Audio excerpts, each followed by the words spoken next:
나는 내 삶에서 두 가지 기둥을 세우고 살아오고 있다. 하나는 진리라는 기둥이고 다른 하나는 진실이라는 기둥이다. 진리는 배움에서 찾으려 하고 진실은 문학에서 찾으려 한다. 방송대는 이 두 가지 기둥을 튼튼하게 해준 반석이다. 방송대는 내 삶의 30대 초반에 이를 뻔했던 배움의 길을 다시 찾게 해주었다. 배움이 무엇인지 새삼 깨닫게 해준 거울이다. 방송대 개교 50주년 동문 에세이. 오늘은 아름다운 시간표라는 제목으로 1989년 국어국문학과를 졸업한 아동문학가 이창건님의 이야기를 소개합니다. 나는 2월이면 고향 강에 간다.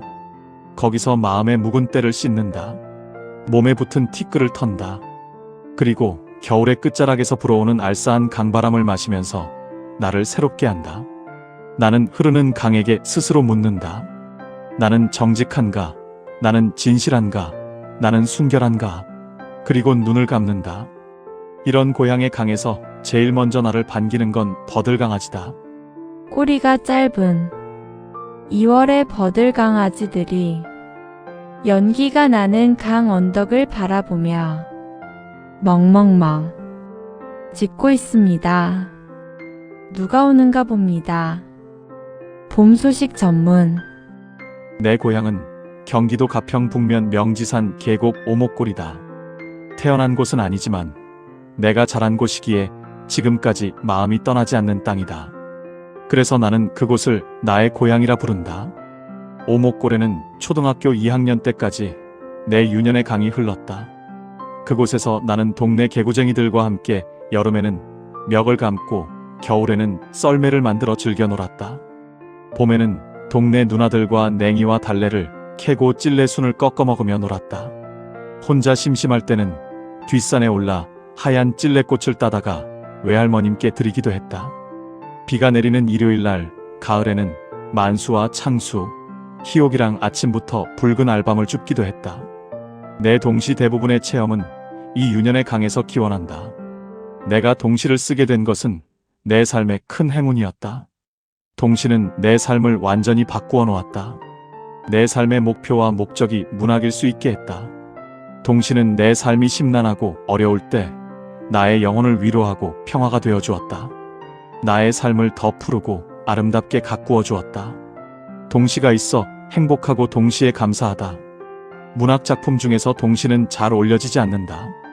그렇지만 나는 시 가운데 가장 좋은 시는 동시라고 믿는다. 시의 뿌리가 동심에 닿아 있기 때문이다. 그래서 동시에는 천진난만한 순수가 있고 진실이 있고 순진무구한 신비가 있다. 단순 명쾌한 쾌감이 있다. 이런 까닭으로 동시에는 나쁜 생각이 끼어들 틈이 없다. 동시는 사무사 그 자체다. 봄 하늘 구름은 빨리 봄비가 되고 싶다. 땅속 촉촉이 젖어들고 싶다. 바위 틈 촉촉이 스며들고 싶다. 흙 속 여기저기 묻힌 바윗돌 이 틈 저 틈 끼인 지금 막 눈뜰 이름 모르는 풀씨를 위해 전문. 내가 동시를 쓰는 것은 작고 쓸쓸한 것들, 슬퍼 가슴 속에 눈물 괴는 것들 한 번 더 바라보아주는 것이다. 눈길 한 번 더 주는 것이다.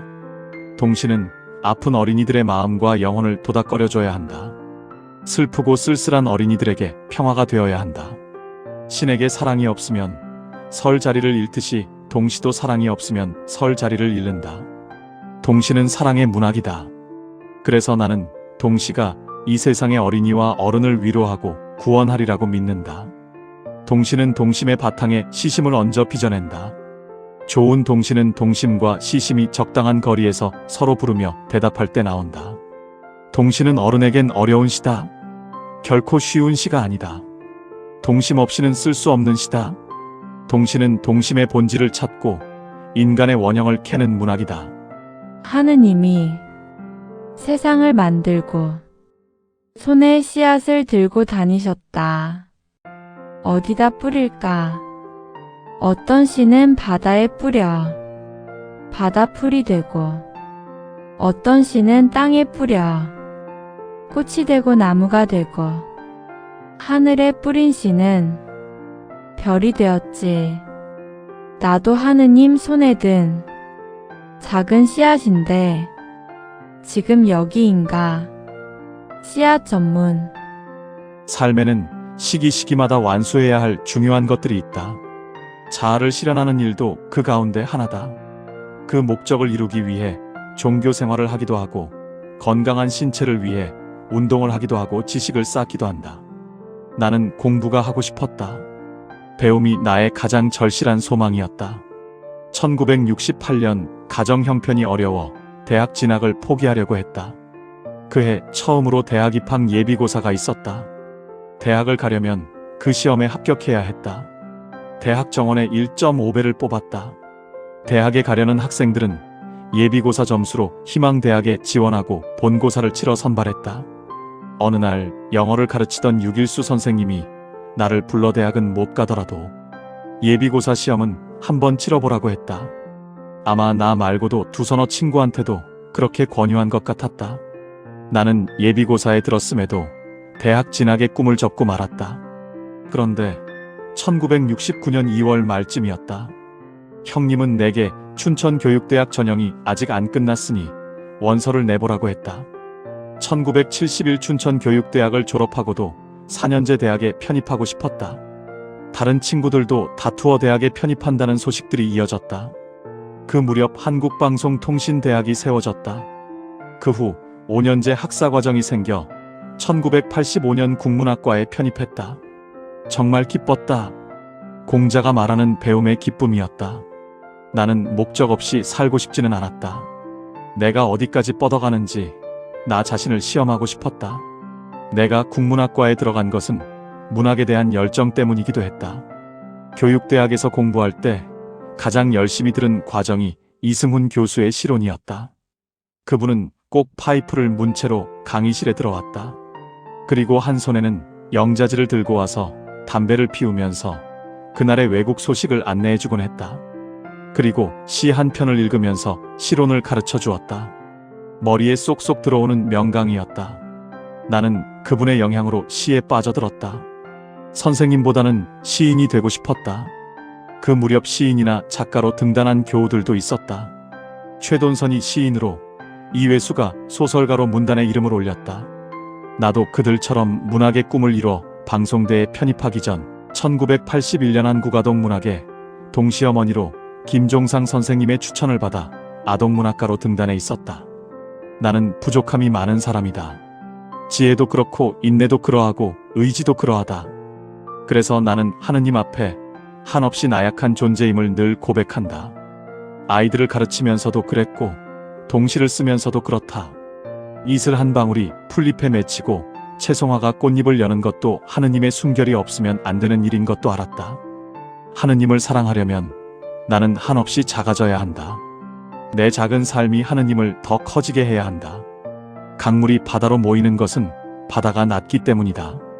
나는 삶의 성공 척도가 나를 섬기는 사람의 수가 아니라 내가 섬기는 사람의 수라는 것을 명심하며 살아오고 있다. 몰랐다. 정말 몰랐다. 손으로는 예쁘게 가을산 칠하고 있지만 바싹바싹 타는 입술과 야위어만 가는 속마음은 정말 몰랐다. 단풍나무야 미안하다. 단풍나무에게 전문. 삶은 고비고비마다 힘들다. 어느 순간인들 어려운 게 삶이다. 삶이 쉬울 수는 없다. 나는 1990년대 후반부터 내 삶에서 가장 소중한 정배의 아픔을 함께 겪어온다. 뒤늦게 찾아온 삶의 시련이고 매우 큰 혼란이다. 채칠리아는 몸 일부가 죽은 상실의 고통 속에 살아오고 나는 그것을 지켜보고 있다. 일주일에 3번씩 투석한다. 마음이 아프다. 슬프고 힘들다. 아직도 끝나지 않은 고통이다. 그렇지만 하루하루 감사하며 살아간다. 그것은 채칠리아가 인도해준 하느님에 대한 믿음 덕분이다. 나는 아내 덕에 하느님을 만나 삶의 비밀을 배웠다. 감사함이 마땅하고 옳은 도리라는 것을. 앞으로도 아내의 고통과 아픔과 쓸쓸함을 지금보다 더 가까이서 보듬어 주려 한다. 아내와 내 삶의 평화를 위해서 고통과 상처들을 신에게 다 의탁할 것이다. 어두운 이 땅에서 스스로 빛을 내며 사는 게 쉬운 일이 아니다. 깜박깜박 꺼질 듯 살아가는 삶이지만 빛을 잃어버린 적이 없다. 빛을 내려놓은 적이 없다. 비바람을 이기고 가야 할 길이 있어서다. 빛으로 열어갈 세상이 있기 때문이다. 반딧불이 중에서 나는 내 삶에서 두 가지 기둥을 세우고 살아오고 있다. 하나는 진리라는 기둥이고 다른 하나는 진실이라는 기둥이다. 진리는 배움에서 찾으려 하고 진실은 문학에서 찾으려 한다. 방송대는 이 두 가지 기둥을 튼튼하게 해준 반석이다. 방송대는 내 삶의 30대 초반에 이를 뻔했던 배움의 길을 다시 찾게 해주었다. 배움이 무엇인지 새삼 깨닫게 해준 거울이다. 무엇보다 고마운 것은 삶의 진리를 찾기 위한 탐구의 과정을 넓고 깊게 열어주었다는 점이다. 또 방송대는 내게 문학의 세계를 그치지 않고 항해할 수 있는 젖지 않는 나침반이 되어주었다. 사실 교육대학에서 받은 문학 수업은 문학교육 차원이어서 좋은 시인이 되고 싶던 나로서는 그것으로 부족했다. 나는 목말라 하던 진실에 접근하는 문학의 세계를 방송대에서 열어갈 수 있었다. 나는 방송대를 졸업하고 국민대학교 교육대학원 국어국문학과에 입학했다. 방송대는 내 삶에서 더 높고 깊은 배움의 장과 문학의 길을 확장해준 좋은 안내자였고 결정자였다. 이때가 내 인생에서 가장 의미 있는 아름다운 시간표였다. 평생학습인 에세이는 사단법인 한국방송통신대학교 출판문화원에서 평생공부로 읽어낸 행복, 배움으로 다잡은 인생 2권으로 출판되었습니다. 홈페이지 링크를 통해 구입하면 더 깊이 있는 50인 스토리 감동을 즐길 수 있습니다. 저작권법에 따른 영상 제작을 허락해 주신 출판문화원에 감사의 인사를 전합니다.